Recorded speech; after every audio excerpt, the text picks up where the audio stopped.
Obrigado. Agora vamos para a nossa pauta. Danilo Verzini, hipnoterapeuta especializado na terapia de reintegração implícita. Isso Boa mesmo. tarde, seja Boa muito tarde, bem-vindo. Gisele. Eu agradeço o convite. Eu que agradeço. Bom, vamos começar explicando o seu trabalho. Certo.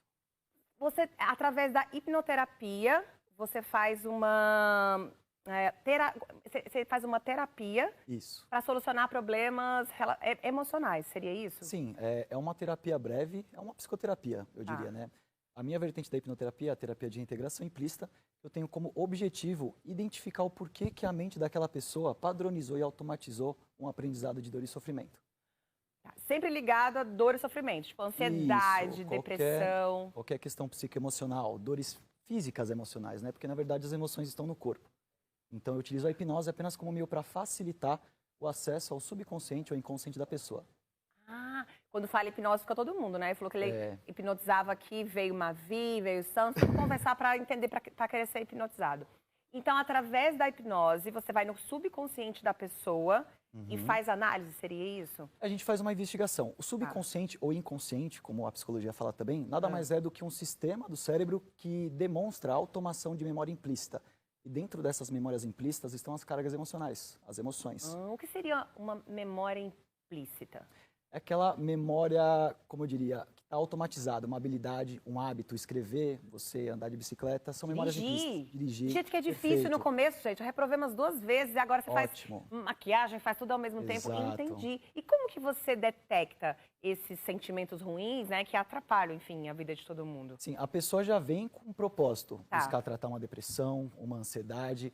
Então, no processo terapêutico, quando eu faço a hipnose, ela vai ocasionar um relaxamento físico e mental, para que a gente tenha essa percepção maior. Então, com a hipnose, ela vai dissociar a atenção externa, que ela está em estado de vigília, prestando atenção em tudo que está acontecendo, e associar para dentro de si. Então, ela vai perceber, a hipnose vai potencializar a sensibilidade emocional dela, para que ela consiga olhar de uma forma mais concreta todos aqueles conflitos emocionais que estão travando a vida dela. Nossa, então a hipnose faz você sair daquele momento presente, do estado de atenção, seria isso? O que a hipnose faz com o cérebro da gente? Na verdade, ela apenas vai trazer a atenção para dentro. A gente está em estado de hipnose muitas vezes no dia a dia. Qualquer atitude mental que a gente entra com foco, atenção, imaginação, a gente está em estado de hipnose. Quando a gente está vendo no Instagram uns vídeos, passa, sei lá, meia hora, 40 minutos, está em hipnose. E aí parece que passou 10 minutos, só que você está 1 hora muitas vezes, você está em estado de hipnose. Mas não é bom, né? Porque ficar hipnotizado pelo dependendo do conteúdo que você está consumindo, né? Bom, entendi. Então você vai lá, faz a hipnose. Quantas sessões mais ou menos precisa para você fazer o tratamento, desenvolver? Ou depende de cada pessoa, de cada problema? Isso, depende de cada pessoa. Mas geralmente é uma terapia breve, poucas sessões. 1 sessão, 2 sessões, as pessoas conseguem resolver um conflito emocional. Dependendo da pessoa. Algumas pessoas precisam de um pouco mais ou um pouco menos. Depende muito de cada um. Realmente é subjetiva. Tem que investigar. De cada um. Quanto mais entregue a pessoa está com a intenção de resolver um problema, maior assertivo é os resultados e a eficácia da hipnoterapia. E como que você faz aquelas... Alguém quer apresentar aqui para ele me hipnotizar? Fazer um bem dormido. Você faz o quê? Não dá, porque como que eu vou apresentar, gente, para vocês? Vocês querem, né? Mas não dá, como é que vai... Quero entender mais. Por exemplo, a ansiedade. Hoje em dia, sei lá, de 10, 9 pessoas têm ansiedade. Sim. Né? Eu acho que por conta do excesso de informação, as redes sociais, a gente se compara, a gente quer sempre chegar e nunca chega a lugar algum. Quantas sessões, mais ou menos, em que você trabalha para controlar essa ansiedade? Depois que você faz, você falou que vai, digamos que em 1 e 2 sessões a pessoa já consiga trabalhar. Isso, geralmente. A pessoa consegue depois ir para casa e fazer esse tratamento sozinha ou não? Sempre precisa do terapeuta? Muitas vezes a pessoa nem precisa fazer um tratamento depois, depende de como a mente vai reagir durante o processo. Porque depois, Gisele, do processo terapêutico, a mente da pessoa passa por um processo de adaptação, de consolidação das informações. Então, às vezes a pessoa pode sentir uma mudança repentina, na hora, como pode ser que leve alguns dias, semanas, poucos meses, depende de como a mente da pessoa vai reagir. E aí depois eu faço uma investigação para ver se ela precisa fazer uma segunda sessão, que no caso é a sessão de retorno, para continuar esse acompanhamento com ela.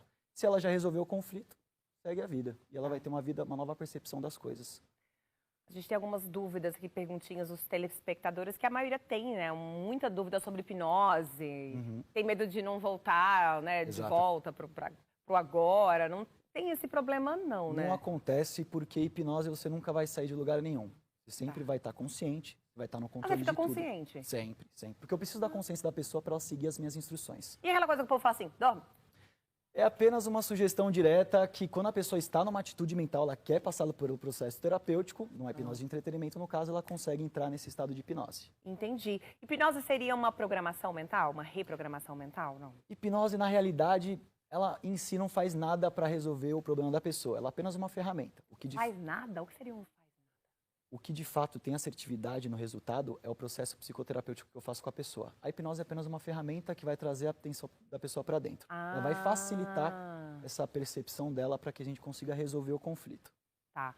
Além de ansiedade, que a gente falou um pouquinho, o que mais você trabalha? Depressão? Ansiedade, depressão, traumas, fobias, baixa autoestima, insegurança, vícios, compulsões. Tudo isso? Compulsões também? Qualquer questão que gera um sofrimento emocional, a gente consegue resolver com a hipnoterapia. E aí você volta onde foi a causa primeiro você, através da hipnose, você volta onde foi a causa do problema ou não? Você já faz a reprogramação? Como funciona? Depende muito da abordagem do terapeuta. Alguns visam a questão da regressão em si, mas de fato... O que é a regressão já? Regressão nada mais é do que você voltar, talvez, anos atrás. Tem algumas pessoas que utilizam regressões até de vidas passadas, mas na realidade... Tem isso ou não? Existe muito, mas a gente não consegue saber se é uma realidade ou não. Não é científico em si, né? Entendi. Às vezes a vida passada da pessoa pode ser apenas uma representação mental que ela está passando no momento. Mas a regressão é só para descobrir o mecanismo de defesa daquela pessoa. Eu não preciso utilizar uma regressão para resolver um problema. Ah, entendi. Mas quem quiser... Você faz também a regressão? Não. Se a pessoa quiser... Eu foco no resultado. Tá. Solucionar o problema da pessoa. Se a pessoa entrar espontaneamente em regressão, eu vou trabalhar com a regressão, tranquilamente. Mas eu não preciso disso para resolver. E tem umas coisas que a gente não consegue explicar, né? Por exemplo, tem gente que gosta... Eu adoro móveis antigos, coisa do dourado, aqueles vestidos antigos. Eu adoro tudo isso. Aí já me falaram, você tem a alma velha, tudo. Eu até quis entender depois, mas não voltei. Eu adoro, sabe? Aqueles cabelões. Eu queria andar com aqueles cabelões, os vestidos, mas não ia ficar muito legal. Quem sabe, né, gente? Vamos inovar aqui, começar a apresentar com aquelas roupas de antigamente. Isso tem alguma coisa a ver? Pode ter ou não? Então, pode influenciar. Às vezes, por você gostar e ter essas representações no seu cérebro, se você for fazer uma regressão de vidas passadas, você vai se sentir numa vida antiga da mesma maneira. Tá. Se é uma realidade ou não, a gente não sabe. Não tem suporte científico que prove ainda isso. Tá.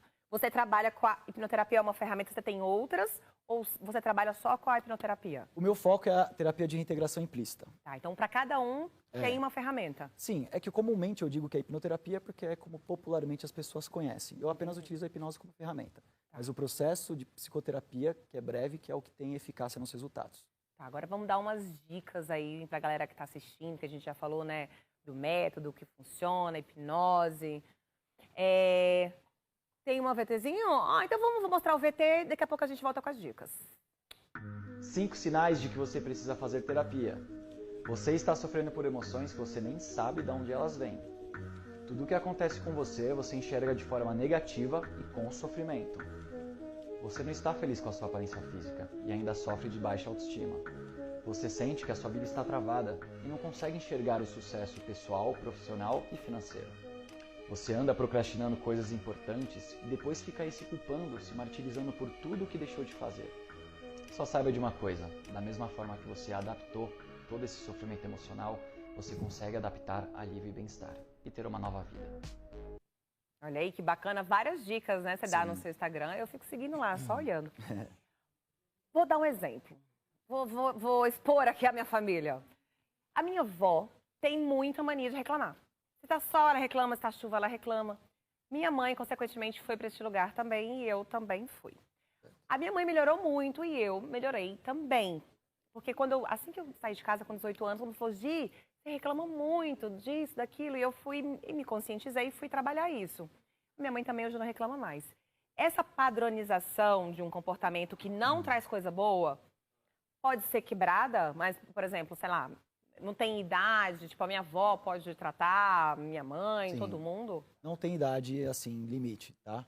Mas esses padrões nada mais são do que processos de adaptações que a sua mente criou frente a aprendizados, a maneira como você interpreta impactos emocionais, como você aprendeu culturalmente, com a sua família, com a sociedade. Tudo isso influencia a maneira que você enxerga a realidade hoje. No vídeo você deu várias dicas, né? Como que a gente reconhece que um padrão está fazendo mal pra gente?